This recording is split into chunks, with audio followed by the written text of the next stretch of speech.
예전에 기도를 하는데 깜짝 놀란 적이 있어요. 왜냐하면 기도할 게 너무 많은 거예요. 생각해 보니까 내가 할 것들이 아니라 다 하나님이 해주셔야 되고 모든 게 다 하나님의 손 아래 있고, 그래서 하나님께 맡겨야만 하는 것들만 있더라고요. 내 삶에 일어나는 모든 일들이.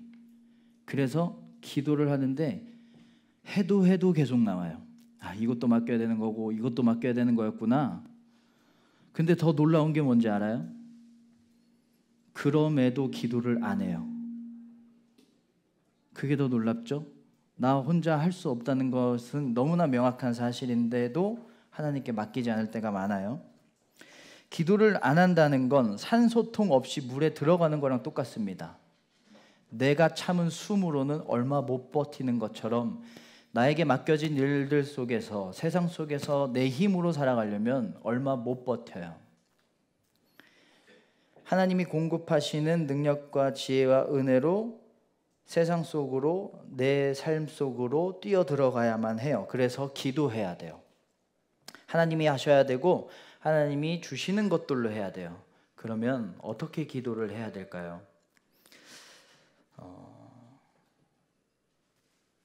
저는 인간관계가 좁을까요? 넓을까요? 좁아 보여요? 넓어 보여요? 좁아 보여가 더 많아.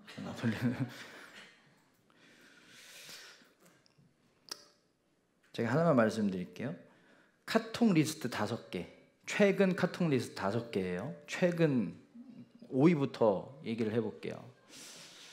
우리 교회 청년부 임원단 단톡방이에요. 참고로 화요일에 온 카톡이에요. 4위는 우리 교회 사역자 단톡방이고요. 3위가 신재웅이에요. 뭔지 알죠? 나한테 보내는 거. 2위가 아내, 1위가 삼성화재 자동차 보험이에요. 정말 교회랑 집밖에 모르는 사람이죠. 인간관계가 굉장히 좁아요. 그런데 이 좁은 관계 속에서도 굉장히 다양한 관계들이 있어요. 관계가 좁든 관계가 넓든 다양한 관계가 있는데, 그 다양한 관계 중에서 깊은 관계 아니면 안 깊은 관계를 나누는 기준이 있는데, 그게 뭐냐면 얼마나 해줄 수 있는가예요. 처음 만나는 사람보다는 직장 동료에게 더 많은 걸 해줄 수 있겠죠. 직장 동료보다는 오래된 내 친구에게 더 많은 걸 해줄 수가 있겠죠. 오래된 친구보다는 사랑하는 사람에게 더 많은 걸 해줄 수가 있겠죠. 시간, 돈, 마음, 여러 가지들을 더 줄 수 있을 거예요. 그래서 하나님께 얼마나 많은 은혜를 받을 수 있는가, 얼마나 많은 능력을 받을 수 있는가는 하나님과 내 관계가 얼마나 깊은가에 따라서 달라질 수밖에 없어요. 하나님과 지나가는 사람처럼 스치듯이 가끔 만나는 관계의 사람이 있는가 하면, 직장 동료처럼 필요할 때만 찾는 관계로 하나님과 그 관계를 맺는 사람이 있고, 안 만나도 되는 것처럼 소홀한 관계인 사람도 있고, 정말 좋은 관계도 있어요. 하나님은 나에게 정말 좋은 걸 많이 주고 싶어 하시기 때문에, 십자가에 못 박혀 생명까지 주신 것처럼 모든 걸 주고 싶어 하시기 때문에 우리와 가장 친밀한 관계를 맺고 싶어 하세요. 아버지와 자녀의 관계를 맺고 싶어 하세요.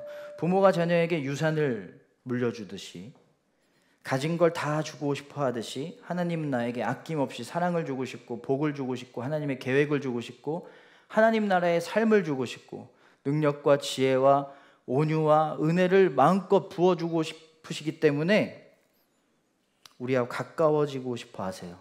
죄로 멀어지지 말자, 나랑 가까워지자, 내가 죽어서까지 너의 죄를 없앨 거니까 나랑 가까워지자, 나랑 친밀해지자 라고 하나님이 계속 외치고 계세요. 그래서 기도할 때 가장 중요한 건 하나님과의 관계 설정이에요. 관계가 제일 중요하니까. 하나님은 나에게 누구인가, 하나님을 내가 어떻게 고백하는가예요. 무엇을 위해 기도하는가, 어떻게 기도하는가 보다 더 중요한 건 누구에게 기도하는가예요. 어려움을 위해서 기도하는가, 미래를 위해서 기도하는가, 크게 기도하는가, 작게 기도하는가, 보다 더 중요한 건 누구에게 기도하는가, 내가 기도하는 하나님을 나는 믿음으로 어떤 분이라고 고백하고 있는가가 중요해요. 기도는 기도한 대로 이루어지는 인과관계가 아니에요. 여기에서 인과를 빼야 돼요. 기도는 관계예요. 우린 착각합니다. 인과관계라고. 내가 기도를 이만큼 했고, 이렇게 간절히 했고, 이렇게 크게 했으니까, 이렇게 오래 했으니까, 이게 이 원인이니까 결과가 좋아야지. 근데 인과를 빼야 돼요. 원인과 결과로 나오는 게 아니에요. 기도는 관계입니다. 그래서 기도할 때 가장 먼저 하나님과의 관계를 설정해야 됩니다. 우리는 기도를 시작할 때 보통 하나님 감사합니다, 하나님 뭐 이런 죄를 지었습니다, 회개합니다, 아니면 나의 문제와 어려움들을 드리기에 바쁘지만 가장 먼저 이 기도를 나에게 하나님이 어떤 분인지, 어떤 하나님께 드리고 있는지, 하나님은 나에게 어떤 분인지를 고백하면서 관계 설정으로 기도를 시작하는 거예요. 그리고 그 관계 위에 간구를 하는 거예요. 오늘 말씀 다윗의 기도를 보면 하나님과의 관계를 설정해요. 맨 먼저 1절을 보면 여호와는 나의 빛이요 나의 구원이시니, 고백하고 있어요. 하나님이 나에게 이런 분이라고. 하나님은 나에게 빛이시고 구원이십니다. 이 고백 위에 간구를 합니다. 빛이라고 고백했으니까 어떤 간구를 한다는 걸까요? 어떤 간구가 가능할까요? 하나님, 저의 삶은 너무나 어둡습니다. 저의 앞길이 보이지가 않아요. 제 소망이 완전히 불이 꺼져 버렸습니다. 빛이신 하나님, 제 길을 비춰주세요. 어두운 내 마음에 빛을 비춰주세요. 꺼져버린 내 소망에 빛을 비춰주세요. 라는 기도를 할 수가 있겠죠? 하나님을 나의 구원이라고 고백했어요. 그럼 뭐 어떤 간구를 할 수가 있을까요? 하나님, 날 구해주세요. 어려움에서 나를 건져주세요. 두려움에서 나를 구해주세요 라고 기도할 수 있겠죠? 그래서 실제로 다윗은요, 하나님은 나의 빛, 나의 구원이라는 고백 위에 이렇게 간구해요. 9절을 보면 주의 얼굴을 내게서 숨기지 마시고 주의 종을 노하여 버리지 마소서.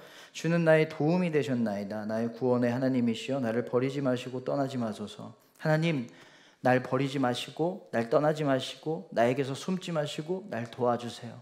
날 구원해 주세요 라고 간구를 합니다. 여러분, 어떤 기도를 하든 어떤 기도 제목이 있든 가장 먼저 하나님이 나에게 어떤 분인지, 하나님을 내가 어떻게 믿고 있는지를 고백해야 돼요. 기도는 기도대로 되는 게 아니에요. 기도는 고백대로 되는 겁니다. 어떻게 고백하는가? 예수님은 기도를 알려주시면서 하늘에 계신 우리 아버지로 기도를 시작하셨어요. 다윗의 또 다른 기도에는 여호와는 나의 목자시니라고 고백해요. 모세의 기도는 여호와는 나의 구원이시로다. 아버지로, 목자로, 구원으로, 고백으로 기도가 시작됩니다. 여기서 또 우리가 오해하면 안 되는 게, 이거 여러분 습관처럼 그냥 말로 뱉으면 된다는 게 아니라 이걸 진짜 믿음으로 고백을 해야 된다는 거예요. 정말 그렇게 믿음으로 고백해야 됩니다. 5절 볼까요? 여호와께서 환난 날에 나를 그의 초막 속에 비밀히 지키시고 하나님을 날 지켜주시는 분이라고 믿음으로 고백하세요. 그 고백대로 될 겁니다. 11절 여호와여 주의 도를 내게 가르치시고 내 원수를 생각하셔서 평탄한 길로 나를 인도하소서. 하나님은 뭐라고 고백하냐면 하나님은 나를 평탄하게 인도하실 수 있는 분이라고 고백했어요. 여러분도 그렇게 고백하세요. 그 고백대로, 그 믿음대로 될 거예요. 창조주 하나님이라는 고백을 하면 내 삶에 혼돈과 공허와 흑암밖에 없었는데 그 삶을 질서와 충만과 영광의 삶으로 바꿔줄 거예요. 구원자 하나님이라는 믿음의 고백은 깊은 수렁 속에서 신음하고 있는 날 건져줄 거예요. 임마누엘, 나와 함께 하시는 하나님이라는 고백은 어떤 상황 속에서도 함께 하시는 은혜를 느끼게 할 거고요. 아버지 하나님이라는 고백은 모든 복과 은혜와 사랑과 능력을 유산처럼 받게 할 거예요. 자비하신 하나님이라는 고백은 죄를 용서받게 할 것이고, 목자 되신 하나님이라는 고백은 내 앞길을 인도할 거예요. 기도는 기도대로 되는 게 아니에요. 고백대로 되는 겁니다. 믿음의 고백대로 되는 거예요. 제가 미용실에 가면 이렇게 말해요. 투블럭으로 할 거고요. 옆머리는 9mm고요. 앞머리는 눈썹과 눈 사이로 잘라주시고요. 뒷머리는 너무 길지 않게 잘라주시면 돼요. 층은 내지만 조금만 내주시고 수춘 안 칠 겁니다. 굉장히 주문사항이 많죠? 이걸 미용실 가서 몇 번 했어요. 그랬더니 그 미용사, 저를 전담하시는 선생님이 이제는 이렇게 말해요. 했던 대로 하면 되죠? 네. 관계가 단골 고객의 관계가 되니까 말하지 않아도 다 알아요. 뭐가 필요한지 이미 다 알아요. 나에 대해서 너무나 잘 알아요. 나의 필요를 알고 나의 요구를 다 알아요. 왜요? 관계가 깊어졌으니까. 저는 양치할 때 결혼을 잘했구나라는 생각을 할 때가 있어요. 왜냐면 양치하면서 이렇게 말하잖아. 말하잖아요. 아내가 그걸 다 알아들어요. 내일 뭐 하냐고? 내일 친구들 만나. 어디 가냐고? 합정 가. 뭘까요 이게? 언제 와? 나랑 결혼해야겠다. 언제 오냐고? 뭐 저녁 먹고 올 거야. 다 알아듣는 거예요. 관계가 깊으니까, 친밀한 관계니까 말이 아니어도 알아듣는 거예요. 말을 안 해도 알아들어요. 요즘은 못 알아듣겠대요. 그냥 뱉고 말하래요. 그래서 저는 기도할 때 고백이 전부인 기도도 해요. 고백이 전부예요. 제 기도에. 하나님, 선하신 하나님, 날 인도해 주세요 가 전부인 기도를 할 때도 있어요. 어떻게 인도해 주세요 가 아니라 선하신 하나님께 다 맡기는 거예요. 그 고백에는 어떤 길이든 나는 하나님 안 떠날 거고 하나님하고 같이 살 거니까 그게 선한 길이라는 걸 알아요. 그게 저에게 가장 맞는 길이라고 믿어요 라는 믿음이, 고백이 들어있어요. 그래서 저는 그 기도로 늘 선한 길로 왔어요. 왜냐하면 선한 길이라는 건 좋은 길이 아니라 하나님이 인도하시는 길, 그리고 그 길을 같이 하나님과 걷는 길이거든요. 하나님과 하고 늘 같이 걷는 길이 가장 선한 길이에요. 저는 그래서 그 기도로 늘 선하게 인도를 받으면서 살아왔어요. 그러면 간절한 간구는 하면 안 될까요? 아니요. 저는 둘 다 합니다. 하나님한테 정말 적나라하게 내가 원하는 거 다 말해요. 갖고 싶은 거, 하고 싶은 거, 가고 싶은 거 다 말해요. 그러면 두 개의 믿음으로 기도하는 건가요? 아니에요. 다 말했는데 안 돼도 상관이 없거든요. 하나님과 깊은 관계이기 때문에 하나님 그렇게 기도를 해도 하나님이 안 들어주셔도 하나님을 원망하거나 멀어지지 않을 걸 알기 때문에 오히려 저는 더 자신 있게 때를 써요. 달라고, 해달라고. 안 돼도 상관이 없는 걸 하나님도 알고 나도 아니까 그 관계 안에서 아주 자유롭게 간구해요. 도와달라고. 바람대로 안 돼도 하나님의 인도하심이 나에게 가장 선한 것임을 알기 때문에 안 돼도 상관이 없는 거예요. 하나님과 깊은 관계만 되면 되는 거예요. 그게 전부예요. 오히려 더 하나님께 내가 원하는 걸 간절하게 구하고 싶다면 더 깊어져야 돼요. 그러면 어떤 기도를 해도 괜찮습니다. 기도는 애초부터 우리가 오해하면 안 되는 게 주고받는 게 아니에요. 주고받기 위해서 기도가 있는 게 아니에요. 왜냐하면 내가 가지고 있는 것 중에서 기도해서 받은 것보다 기도 안 했는데 주신 게 더 많지 않아요? 여러분 가지고 있는 소유 중에 내가 기도해서 받은 게 많아요? 기도 안 했는데 주신 게 더 많아요? 전 이 아이패드 필요했거든요. 이 아이패드를 위해서 기도한 적이 없어요. 근데 갖고 있어요. 기도가 주고받기 위한 것이라면 기도를 안 했는데 받은 게 있으면 안 되죠. 기도를 안 했는데 받으면 안 되죠. 기도가 주고받는 것을 위한 것이라면, 하나님께 받기 위한 것이라면, 기도 안 했는데 알아서 채워주신 게 훨씬 더 많아요. 그러면 기도를 왜 하라는 걸까요? 깊어지자는 거예요. 가까워지자는 거예요. 고백하라는 거예요. 기도는 관계를 위한 겁니다. 기도를 통해서 하나님을 더 알고 하나님께 나를 더 알려드리라는 거예요. 하나님, 저 이래요. 저 이런 상황이에요. 저 이런 걸 느끼고 있어요. 그래서 그 관계 위에 어떤 기도를 해도 상관이 없어요. 관계를 먼저 깊게 맺는 것이 더 먼저고 그게 가장 중요해요. 그러면 그 관계 위에 기도하잖아요. 부끄러울 게 없어요. 기도해서 요구해도 부끄러울 게 없어요. 여러분, 가끔 하나님한테 이런 기도 해도 되나? 너무 염치 없는 거 아니야? 그럴 때가 있죠. 그러면 더 깊어져야 되는 거예요. 그리고 부끄러움도 없고요, 원망도 없어요. 관계가 이미 깊었으니까 그게 받든 안 받든 원망할 것도 없고요, 하나님과 나만 있어요. 그 기도에 하나님의 사랑과 나의 고백만 있어요. 그게 하나님 나라예요. 그렇게 기도하면 그냥 하나님 나라를 경험하는 거예요. 하나님 나라가 뭐예요? 하나님의 통치, 하나님의 다스림, 하나님이 주시는 복, 하나님의 능력, 그것으로 이루어진 나라거든요. 그런 삶이거든요. 그러니까 그게 전부인 거예요. 하나님과의 관계가. 여러분, 기도로 하나님을 전능하신 아버지 하나님이라고 고백하세요.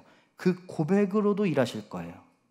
그게 진심이라면, 그게 진정한 고백이라면, 날 만드셔서 다 아시는 하나님이, 날 가장 사랑하시는 하나님이 내 무지한 기도보다 더 좋은 것으로 채워주실 거예요. 마음이 불안하고 걱정이 많을 땐 마음의 주관자 하나님이라고 고백하세요. 그 고백이 진정한다면 그 고백으로도 일하실 거예요. 어디에서도 얻을 수 없는 평안과 담대함을 가져다 주실 거예요. 그래서 오늘 말씀에 하나님은 다윗의 그 고백을 듣고 이렇게 응답하셨어요. 2절 볼까요? 군대가 나를 대적하여 진칠지라도 내 마음이 두렵지 아니하며 전쟁이 일어나 나를 치려할지라도 나는 여전히 태연하리로다. 하나님이 나에게 어떤 분인지, 하나님 나의 빛이요 나의 구원이십니다라고 진정으로 고백했던 것뿐인데, 군대가 둘러싸고 전쟁이 일어날 상황인데 상황은 변하지 않았는데 두렵지가 않대요. 태연하대요. 마치 군대가 전쟁이 사라져 있는 것처럼 태연하대요. 평안해졌어요. 두려움이 없어졌어요. 고백만 했더니 고백대로 됐어요. 그런데 문제가 있죠. 문제는 기도조차도 안 된다는 거예요. 제가 지금까지 한 말은 다 기도가 된다는 전제하에 있는 말들이에요. 기도가 안 될 때가 있어요. 기도를 어떻게 해야 될지 모르는 사람들도 있어요. 기도를 알아야, 기도를 해야 기도를 할 텐데, 기도가 나와야. 이런 사람들도 있을 거예요. 기도해야 되는 건 아는데 기도 잘 했었는데 언제부턴가 잘 안 되는 사람들, 이런 사람도 있죠. 믿음이 없는데 기도해도 될까? 기도 자체에 문제가 있는 사람들이 있어요. 이때도 고백으로 기도하면 됩니다. 하나님을 아버지라고 고백하세요. 왜냐하면 아버지 하나님은 우리의 모습이 어떠하든지 받아주시고 사랑하시는 분이거든요. 아버지한테 미리 유산을 받고 집 나간 둘째 아들은 재산을 다 탕진하고 거지처럼 됐습니다. 아버지한테 다시 돌아가겠다고 결심했는데 더러워진 옷을 다시 빨고 탕진한 돈을 조금이라도 모아서 간 게 아닙니다. 더러워진 모습, 탕진한 아무것도 없는 모습, 실패하고 무너진 모습으로 갔는데 이미 기다리던 아빠가 아들이 오는 걸 보고 만나주시고 안아주셨어요. 죄로 더러워진 모습 그대로, 믿음을 탕진한 모습 그대로, 기도가 안 나오는 모습 그대로, 기도가 안 되는 모습 그대로, 기도할 믿음이 없는 모습 그대로 나아가면 하나님이 만나주세요. 아무것도 모르는 그 모습이 날 만나기에 가장 좋은 모습이구나. 아무것도 아님을 알고 겸손해진 그 모습이 나에게는 가장 아름답고 나를 만나기에 좋은 모습이야. 다 알면서, 다 믿는다면서 나아가지 않는 모습보다 더 큰 믿음이야. 나에게 나아오기만 하면 돼. 아들이 오니까요, 아버지는요, 더러워진 옷을 제일 좋은 옷으로 갈아입혀줬어요. 옷을 갈아입고 간 게 아니에요. 그 모습 그대로 나아갔는데 나아지는 건 아빠가 다 해주셨어요. 아버지가 다 해줬어요. 그냥 그 모습 그대로 나아가면 됩니다. 기도를 잘할 수 있어야 하나님을 만나는 게 아니에요. 말씀을 다 알아야 하나님 만나는 게 아니에요. 하나님 만나게 하는 건 내 믿음의 수준, 말씀에 대한 지식이 아니라 하나님의 사랑입니다. 여러분 여행 많이 가잖아요. 해외여행도 많이 가고. 영어를 다 알고 나서 여행 가요? 아니잖아요. 일단 가잖아요. 하나님도 마찬가지예요. 성경을 다 알고 모든 걸 다 믿고 나서 가는 게 아니에요. 나아지고 나서 가는 게 아니라 그냥 일단 가는 거예요. 하나님을 향해서 나아가는 거예요. 그럼 그 안에서, 그 나라에서, 그 나라만 줄 수 있는 행복과 여유와 자유와 기쁨을 누릴 수 있는 것처럼 하나님께 그 모습 그대로 나아가면 하나님이 하나님 나라의 것들을 주시는 거예요. 누구나 사랑하셔서 누구나 기도할 수 있고 어떤 모습이든 사랑하셔서 어떤 모습이든 기도해도 돼요. 그러면 하나님의 자녀로 나아지게 하시고 온전하게 하세요. 그래서 여러분 기도할 때 고백으로 해야 되고요. 기도가 안 될 때도 고백으로 하면 돼요. 아버지 하나님, 나의 아버지, 날 받아주세요. 기도를 멈추면 내 생각이 나를 지배하기 시작합니다. 아무것도 모르는 내 무지와 내 욕심에 끌려가면서 살게 돼요. 아무것도 모르고 아무것도 못하는 나약한 존재에게 맡겨진 인생이 돼요. 불안한 인생이 되는 거예요. 근데 기도를 멈추지 않으면 하나님의 능력 안에 있게 되고 하나님의 계획으로 살게 됩니다. 내 실수도 내 연약함도 하나님의 계획 안에서 일어난 일이 돼요. 모든 걸 아시고 모든 걸 하시는 전능한 하나님께 맡겨진 인생이 되는 거예요. 누구에게 인생을 맡겨야 될까요? 여러분 창조주 하나님, 자비의 하나님, 구원의 하나님께 여러분의 삶을 기도로 맡기세요. 고백하세요. 기도로, 믿음으로 하나님을 그렇게 구원자 하나님, 인도자 하나님, 창조주 하나님, 자비의 하나님, 아버지 하나님, 사랑의 하나님이라고 고백하세요. 기도는 기도대로 되는 게 아니에요. 그럴 때도 있지만 더 많은 경우는 기도는 기도대로 되는 게 아니라 고백대로 되는 겁니다. 창조주 하나님과 함께 새 삶을 살고 구원자 하나님과 함께 어려움에서 건짐받고 인도자 하나님과 함께 가장 선한 길 걸어가는 아버지 하나님의 온전한 자녀가 되는 우리가 되기를 주님의 이름으로 축원합니다.